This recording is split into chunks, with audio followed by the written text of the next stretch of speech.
Good afternoon, good morning. Welcome to the Look Ahead Risk Event video as we look at key calendar events that could provide high probability trading opportunities for the coming week. Why do we do this? Remember, we're looking for 1 or 2, 3 or 4 opportunities maybe in a month that are high probability and high conviction. And the reason we do it is demonstrated by what we saw last week. So here's a recap on one of the risk events from the last week, which resulted in a great opportunity on the New Zealand dollar. Now, on the 28th of February, we had the RBNZ interest rate decision coming out, and we saw two-way opportunities there.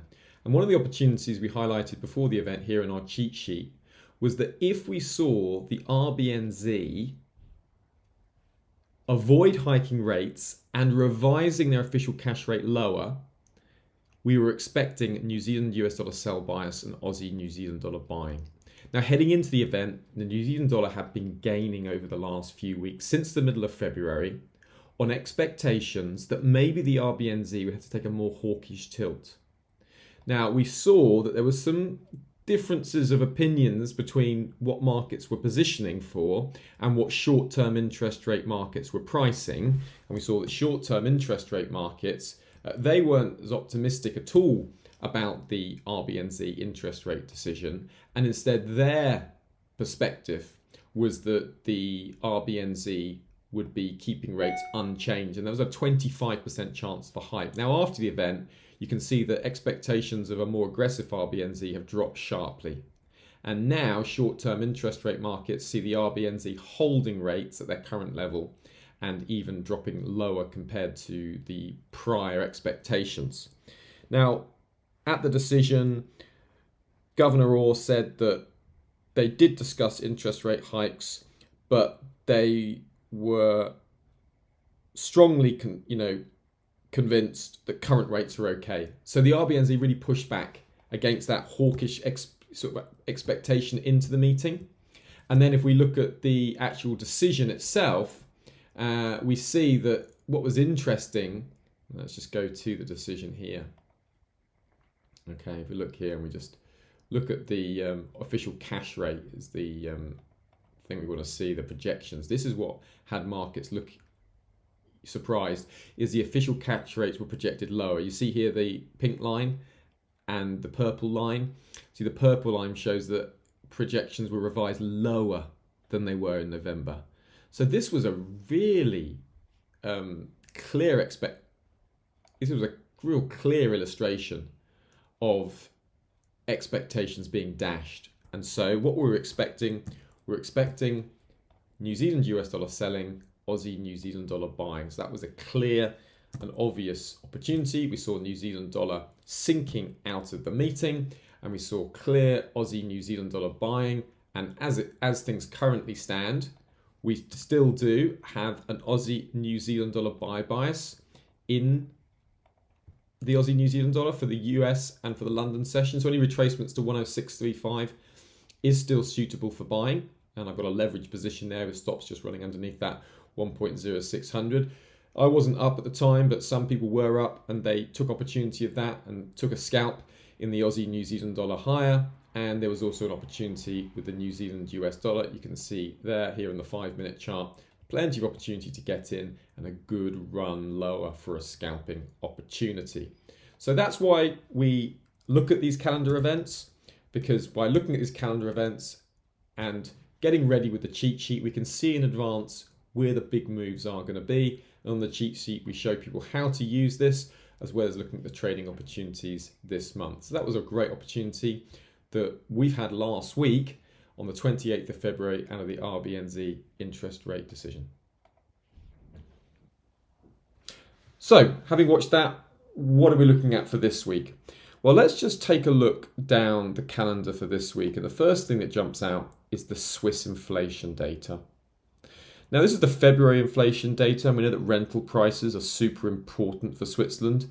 That prior print, 1.3%, was a big drop down, and the SNB are expecting about 1.8% for the first quarter of 2024. So that resulted in significant Swiss franc downside. It was a great tradable opportunity. So what we're looking for here is something that either surprises again to the downside significantly, or moving in the wrong direction. So there's going to be two-way opportunities with the Swiss franc, but it needs to be out of consensus. We will have the updates nearer the time with the forecasts in place. But just looking ahead for the week, this is definitely one not to miss.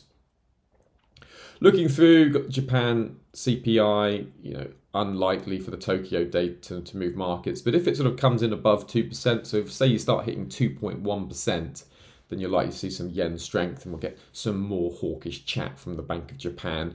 Short-term opportunities only, but nevertheless, could be one, but very unlikely to occur. Going forward into Tuesday, we got the French, German, Eurozone PMI prints. Again, if we just look at positioning for the euro, you can see that in the CFTC report, it's strongly stretched to the downside. Okay, so any better than expected good news. Christine Lagarde was out this week, well, not this week, recently, sort of saying there's signs of bottoming out for the Eurozone. It's had a very weak, pessimistic outlook for the Eurozone for some time now, stretched euro short positioning. So what we're looking for here is just something that pushes back against that. So if it comes in much higher than markets are expecting, definitely would expect some euro upside. Again, not one to miss. Going through to the UK data, that could be worth having a look at. What we're looking for here for the UK is a definite dip in performance. The UK has been doing strong. Bank of England speakers have been very reluctant to cut interest rates for the Bank of England. So anything that can give them any kind of excuse, encouragement to cut rates would likely weaken the pound significantly. Again, the pound very stretched to the upside. If you look at it in the CFTC report, you can see towards the 90th percentile, very stretched pound longs. I'm actively looking for a reason to short them. Could we get it on Tuesday? Certainly one not to miss. Going into the rest of the day, we've got the ISM non-manufacturing, so services PMI print coming out for the US, big one.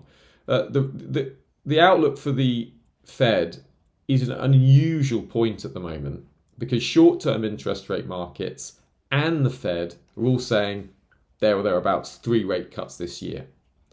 So after the last week's PCE print, which came in as expected, we had that hot PPI, had the hot CPI, then markets were going to be excited. Oh, if the PCE is hot, then maybe the Fed will have to hike rates again. All pushing dollar strength, dollar strength, dollar strength. And then the PCE was as expected.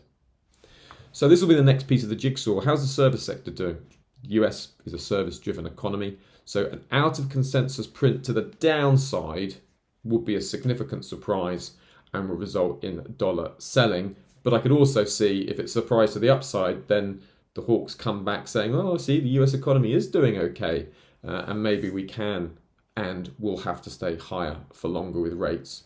So at this stage, two-way opportunities likely, but we'll make another assessment nearer the time.